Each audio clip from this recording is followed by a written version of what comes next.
Hello, everybody. This is Angela. Thank you for listening. Thank you for watching. Oh, that's what I say at the end. I hope that you all have been good and groovy since the last time that you saw me yesterday. So I just had to start recording again because this cut off. I had to delete all my music off my iPhone, which is fine because I don't listen to my iTunes anymore. But this video was good and I had to cut it. Hey, we need to cut him. Hey. Okay, so anyway. Welcome. So today is Sunday. It is late in the day. Sunday is like one of my favorite days of the week, and I look forward to it all week because I get to, and I use it to self-indulge, just to chill, to just, when I was living in my own place, I would spend most of the day in the bed. I would, when I was still smoking the ganja, I would have a glass of red wine, smoke me a little something, or spend the time with, boo of the day, and, meditate. I usually wouldn't go anywhere, and just really self-indulging, get into myself and do a lot of introversion and self-contemplating. It's hot. Side note, you guys are watching me in these videos every day. Not that I owe you guys any explanations, but I wear black every single day, and there are silhouettes that I like, and so like I'm not wearing the same thing every day. This is actually a really cute little. You can't see it, but she's a dress that goes all the way down to my calves. A little nice little body dress. So anyway, so today is Sunday, and I've been doing a lot of self-reflecting, and what's been on the forefront of my mind has been my attitude. Yesterday I was irritable boots, as my friend Asia would say, boots, and I had an attitude. Like, my attitude was ratchet. It was a mess. I was just so irritated, and I couldn't really figure out why. Now, I've alluded to the fact, in another video about, my hormones playing a part in my mood and my emotions, which is true. But I had to, yesterday I had to be honest with myself. I'm like, this goes outside of just hormones. Like, I'm irritated. Like, I'm being a bitch today. Like, and I knew it, and it was too much, but I couldn't shake it. I took a break. I did everything that I could, but I couldn't seem to shake it. So today, I love everything Oprah. Oprah is like typically what I indulge in on Sundays. It used to be like every week I'd watch Super Soul Sunday. I would, do some researching, some journaling, some, burn my incense, my Nag Champra, and do some self-reflecting and have a good cry. So I happen to be watching Undercover Boss today. And I love that show because there's a lot of self-awareness that happens on that show. I feel like I hear someone. And there was an employee. And she was on the phone. She was customer service, and she was giving horrible customer service. She was being just a butthead. And I saw myself in her. And it was like a wake-up call. And I remember thinking, okay, I've got to own this. I'm an asshole. And when people are being an asshole, it's because they're unhappy with something about themselves. And so I had to ask myself, what am I unhappy about right now? A lot of it is just where I am in my life, the choices that I've made, and so I own up to it. But, like with Uber specifically, because, Uber and giving bad customer service, and I don't want to do that because nobody deserves it, and it reflects poorly on me. Sorry, my eye is watering. I'm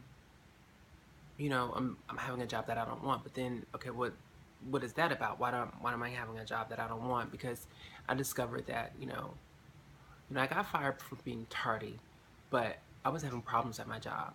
Of course, one of those is I don't do well with bosses. My goal has always been to be a stellar employee. If my goal is to sell 100, I'm going to sell 150 or 200. If, I'm going to give amazing customer service.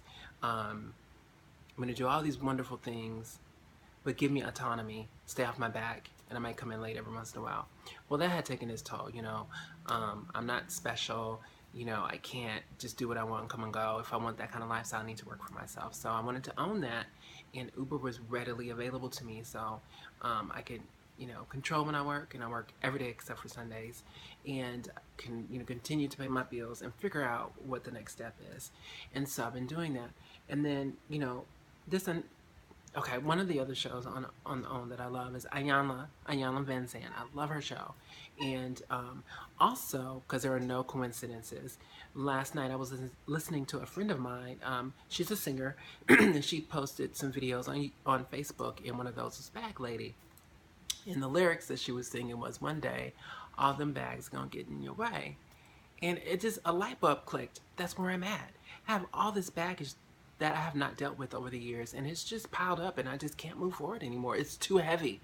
It's like I'm weighed down, and I've been ignoring it. I try to dress it up, put on my makeup, look good, feel good, face the world, but none of that means anything if I'm not sitting down and really doing the work, the hard work, and the hard work is overcoming these issues. So whatever some of the issues, right? So some of the issues are internalized transphobia. And I just realized, I mean, I've known, but I put the pieces together. A lot of that comes from the fact that I was gender policed as a kid. And, it set this tone for me.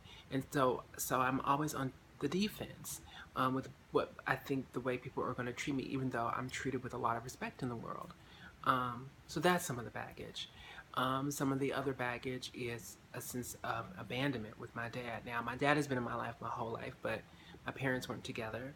And so at times when my dad was a weekend dad, at times I saw him like all the time. Um, and growing up in an integrated family, I was a middle kid for a while, and I have that middle kid syndrome of feeling overlooked. And my dad and I have had conversations about this, and there was a time and he just told me he really didn't know what to do with me because I was feminine, and he's a man's man, and he knew how to raise a man. He didn't know what to do with a specially gendered child, and he was at a loss, and so he kind of just avoided me sometimes. Because he didn't know what I needed. And I told him, in hindsight, I wish I would have known, because basically all I needed was him to show up. I didn't need anything special. I just needed you to accept me and, blah, blah, blah, blah, blah. But I've not really got over that. And it shows up in relationships because it's hard for me to be vulnerable with men because, A, I'm always afraid that they're going to leave me. Two, I'm always afraid they're going to cheat on me because my dad's a cheater. And three, I'm always feeling that they don't really respect me. I was in a long-term relationship once, and there was a lot of competition, and you know, and I've been with guys who have been intimidated with my success when I've had some successes, and I've been with guys who are just intimidated with the way that I carry myself. Like, I'm 6'1", I wear heels, I like a beat face, not all the time. I mean, I don't feel like I ever do anything crazy. Like today, I try to go in. Um, but anyway, this is a side note. And, like to tone me down, like to dim my light. And so I have issues going into a relationship. So those are the things that plague me because I'd really like to be in one right now. And it seems like every time I get with a dude, it just not give me what I want. And then, of course, the overarching, not the overarching, but probably the most prominent issue in my life is the relationship that I have with money, not paying things on time. And the funny thing about that is I have this fear of not having a lot of money on hand. Like, I do get gratification from paying my bills, like everyone does. It feels good to be able to take care of yourself. But then, like, I literally will pay all my bills and then, like, have not a lot of money left to live on, and I get nervous and I start feeling poor because there was a time when we were poor, and I just couldn't have growing up, and that feeling just makes me nervous and anxious. And so there's just a list of things that are my baggage that I'm not going to be able to move forward. I don't think I'm going to be able to be successful and to be fully present and to be happy and to radiate love and abundance until I deal with this baggage. So I I will say this: I pride myself on, I guess, for the most part, having a sunny disposition, but that's not enough. I mean, it's nothing if I'm not facing the issues and facing them head on. And I do know that I need a therapist, but a therapist for me is hard because I'm a healer, and so it's hard, I find, for just anybody to get to the heart of what's happening with me because I don't know, it's just hard. It's difficult. So I'm going to have to put in more work to do that because it's really important. I'm going to have to stick to this budget, which is also hard. But and I'm also have to honor myself and give myself self-care. So that was just something I wanted to share. And just, just to end this video talking about the hormones and, how those do contribute to my mood, but it's all the other underlying things that really affect my day to day. So there were some people who left some comments on the video, No More Hormones, about me being careful, pushing myself into menopause and all this stuff. So for me, when I started hormones, I had low testosterone. I didn't realize this. My first endocrinologist mentioned that, oh, and I didn't pay much attention to it, but she's like, your testosterone is low, but it's not suppressed, so we needed to up my anti-androgen. But when I got to New York City and I got a doctor who is also trans, they were like, you must have had really low testosterone, because the way that you have responded to estrogen is outside of the norm. Like, I transitioned physically extremely quickly. And I think I talked about this probably on the other channel at some point, how like when I started on hormones, like I had breasts like that. My everything changed so quickly that I wasn't ready for it. So I actually was binding my boobs and all this stuff. And I was an older transitioner. And don't forget, I'm in my 40s. And so everyone's hormonal experience is different, because everyone's body is different. And so for me, I have experienced menopausal symptoms, and that was when I was on Premarin. I used to get hot flashes every single day. It was just awful. Me and my mom used to joke because we were going through it at the same time. And most recently, the longest I've been off of my hormones, after taking a shot, then, not taking that second shot at 2 weeks, I was off hormones for 4 weeks. And that was like about 2 months ago now. And it was the best I have felt in years. It's definitely before 2013 when I had my orchiectomy. Ever since I've had my orchiectomy, like, and being on hormones every day, it's, my moods are just unbearable. And not being on the estrogen stabilizes me. So I do understand the concern and the advice that I've been given, but I know my body. And it's probably true. Somebody says something about maybe my estrogen levels are too low or too high. I do know that when I have a shot, my estrogen levels are through the roof for a long time. That was something else that my endo was concerned about, that my estrogen levels sometimes are so high. And the other menopausal issues, dry vagina, well, I have that already anyway. And some of the other things, so I'm looking forward to not taking hormones until I see my doctor in December. And I don't think that's a long time to be without them. I have trans friends who are post-op. There was a girl that I met, and she hadn't been on hormones for years, and she was young and had no problems. Everybody's system is different, and everybody's journey is different, and everybody's experience is different. So again, I'm kind of looking forward to it. The only thing I'm not looking forward to it is, for me, and I discovered this with my gyno here, is that estrogen acts as a libidinous drug for hormones. So for me, when I'm on estrogen, it makes me hornier. And I know that's the opposite for a lot of girls. So when I'm not on estrogen, it's like my libido goes away. It just goes away. And so I'm not looking forward to that.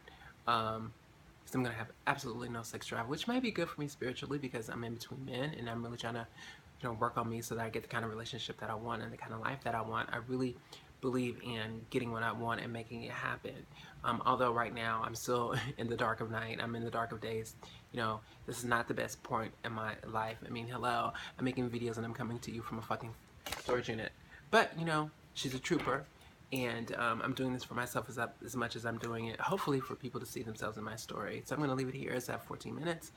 As always, I love you guys. Thank you for listening. Thank you for watching. And tell me if you like this beat. I'm experimenting with different techniques. I think I like the other beat that I do where my face is just shiny, because sometimes I feel like my cheekbones are too sharp. They look like they're going to cut somebody. All right. I love you guys. Bye.